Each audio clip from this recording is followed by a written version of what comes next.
नमस्कार। आज हम कक्षा 11th से आरोह भाग 1 से पद्य खंड से मीरा के पद मेरो तो गिरधर गोपाल दूसरो न कोई, पग घुंघरू बांध मीरा नाची के अभ्यास प्रश्न उत्तर देखेंगे। प्रश्न क्रमांक 1, मीरा श्री कृष्ण की उपासना किस रूप में करती है, वह रूप कैसा है? उत्तर, मीरा श्री कृष्ण की उपासना पति के रूप में करती है। उनका रूप मन मोहने वाला है। वे पर्वत को धारण करने वाले हैं तथा उनके सिर पर मोर का मुकुट है। मीरा उन्हें अपना सर्वस्व मानती है। वे स्वयं को उनकी दासी मानती है। प्रश्न क्रमांक 2, भाव व शिल्प सौंदर्य स्पष्ट कीजिए। क, असुवन जल सींच सींची प्रेम बोली बोई, अब त बेली फैल गई आनंद फल होई। ख, दूध की मथनिया बड़े प्रेम से विलोई, दधी मथी घृत काढ़ लियो डार दई छोई।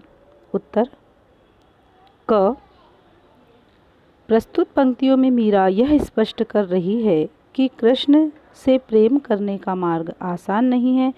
इस प्रेम की बेल को सींचने विकसित करने के लिए बहुत से कष्ट उठाने पड़ते हैं। वह कहती है, इस बेल को उन्होंने आंसुओं से सींचा है। अब कृष्ण प्रेम रूपी यह लता इतनी विकसित हो चुकी है कि इस पर आनंद के फल लग रहे हैं, अर्थात वे भक्ति भाव में प्रसन्न हैं। सांसारिक दुख अब उनका कुछ भी नहीं बिगाड़ पाते हैं। शिल्प सौंदर्य राजस्थानी मिश्रित ब्रज भाषा में सुंदर अभिव्यक्ति है। सांग रूपक अलंकार का प्रयोग है, जैसे प्रेम बेली, आनंद फल, असुवन जल। सींची सींची में पुनरुक्ति प्रकाश अलंकार है, अनुप्रास अलंकार भी है। बेली बोई गेता है। ख, दूध की मथनिया बड़े प्रेम से विलोई, दधी मथी घृत काढ़ लियो डार दई छोई। उत्तर, भाव सौंदर्य प्रस्तुत पंक्तियों में मीराबाई ने दूध की मथनिया का उदाहरण देकर यह समझाने का प्रयास किया है कि जिस प्रकार दही को मथने से घी आ जाता है, अलग हो जाता है, उसी प्रकार जीवन मंथन करने से कृष्ण प्रेम को ही मैंने सार तत्व के रूप में अपना लिया है। शेष संसार छाछ की भांति सारहीन है। इनमें मीरा के मन का मंथन और जीवन जीने की सुंदर शैली का चित्रण किया गया है। संसार के प्रति वैराग्य भाव है। शिल्प सौंदर्य अनुक्ति अलंकार है। यहाँ दही जीवन का प्रतीक है, प्रतीकात्मकता है।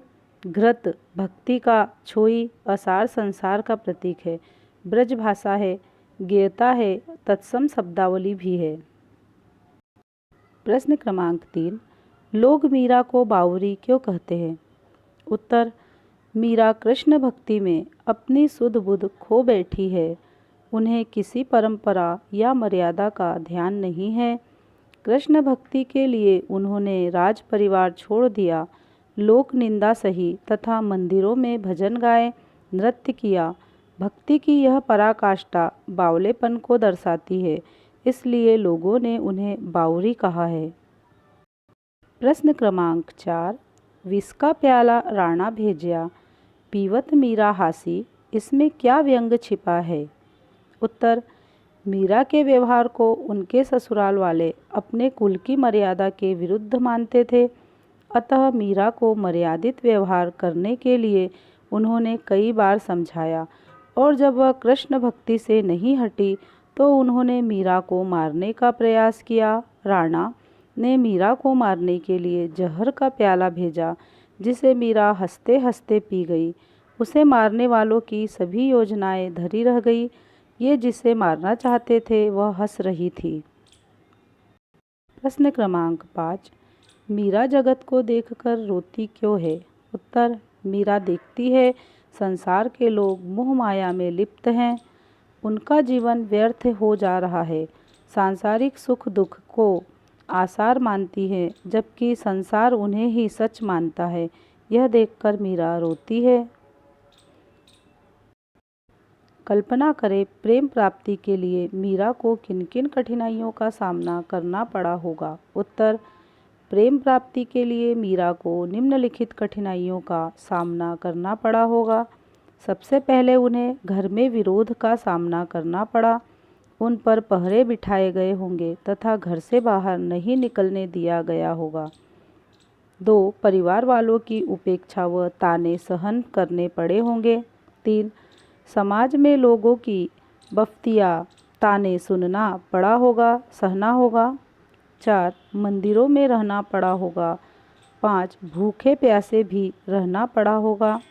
6. उन्हें मारने के लिए कई प्रयास भी किए गए होंगे।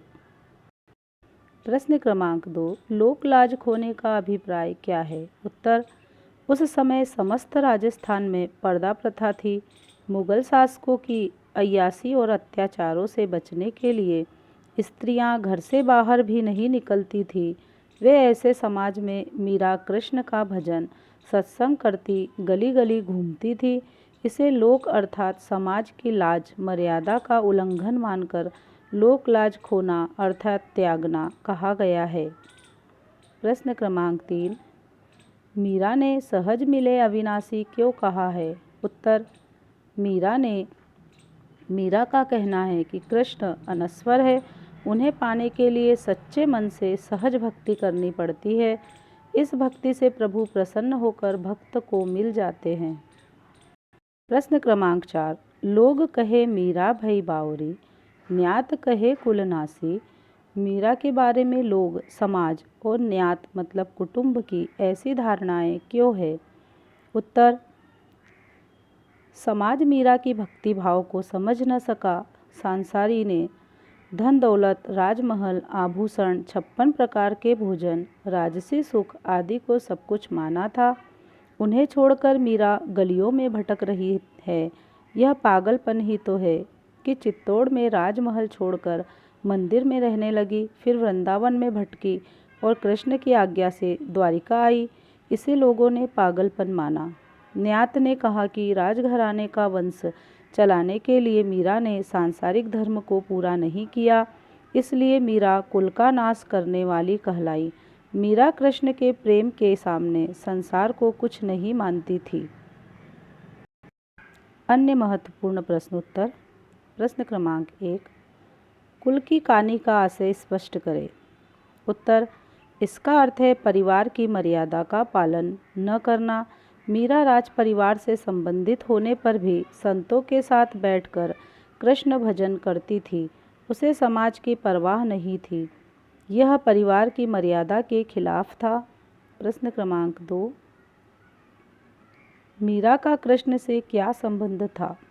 उत्तर, मीरा कृष्ण को अपना पति मानती थी। वह पूर्णतः उसकी भक्ति में डूबी हुई थी। प्रश्न क्रमांक 3, मीरा कृष्ण से क्या प्रार्थना करती है। उत्तर, मीरा कृष्ण से कहती है कि हे गिरधर, अब आप मुझे तार दो, अर्थात इस भवसागर से पार उतार दो। यही मेरी विनम्र प्रार्थना है। प्रश्न क्रमांक 4, पैरों में घुंघरू बांधकर नाचना मीरा की किस स्थिति का परिचायक है। उत्तर, मीरा द्वारा समाज की मर्यादा, लोक लाज और जाति बिरादरी की सभी परंपराओं को छोड़ दिया गया है। कृष्ण को रिझाने के लिए उनका इस तरह नाचना दर्शाता है कि वे शुद्ध बुद्ध खो चुकी है। प्रश्न क्रमांक 5, आप ही हो गई साची का आशय बताइए।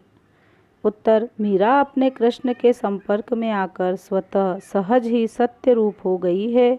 वे अपनी अनोखी अनुभूति को सरल शब्दों में व्यक्त करते हुए बता रही है कि वे नारायण कृष्ण से एकाकार हो गई है। सत्य रूप कृष्ण की सहज स्वाभाविक अंग बनकर वे स्वयं भी सत्य हो गई है। प्रश्न क्रमांक 6, मीरा के लिए बावरी, कुलनासी, साची आदि विशेषणों का प्रयोग किसने और क्यों किया है।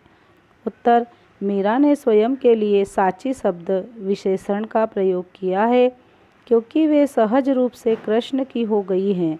लोग अर्थात समाज कहता है कि मीरा बावरी हो गई है, अर्थात वह संसार से विरक्त कृष्ण प्रेम में पागल हो चुकी है।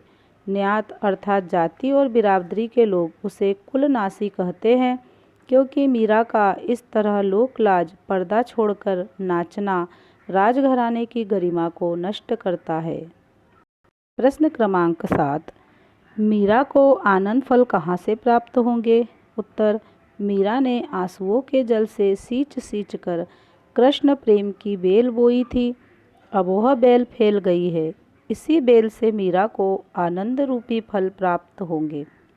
प्रश्न क्रमांक 8, मीरा ने जीवन का सार कैसे बताया है? उत्तर, मीरा कहती है कि दही को मथ कर उसका सर्वाधिक महत्वपूर्ण तत्व घृत अर्थात घी निकाल लेने पर शेष छाछ नीचे रह जाती है। इसी प्रकार जीवन का मंथन करने से मीरा ने कृष्ण भक्ति को सार तत्व के रूप में पाया है।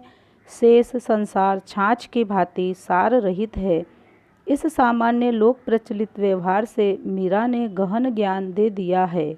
प्रश्न क्रमांक 9, सहज मिले अविनाशी का भाव स्पष्ट।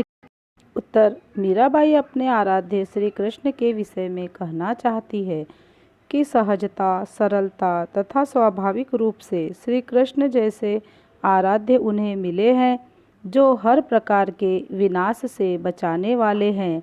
मीरा भय मुक्त है। इसी अर्थ में वे कृष्ण के लिए अविनाशी शब्द का प्रयोग कर रही है। धन्यवाद।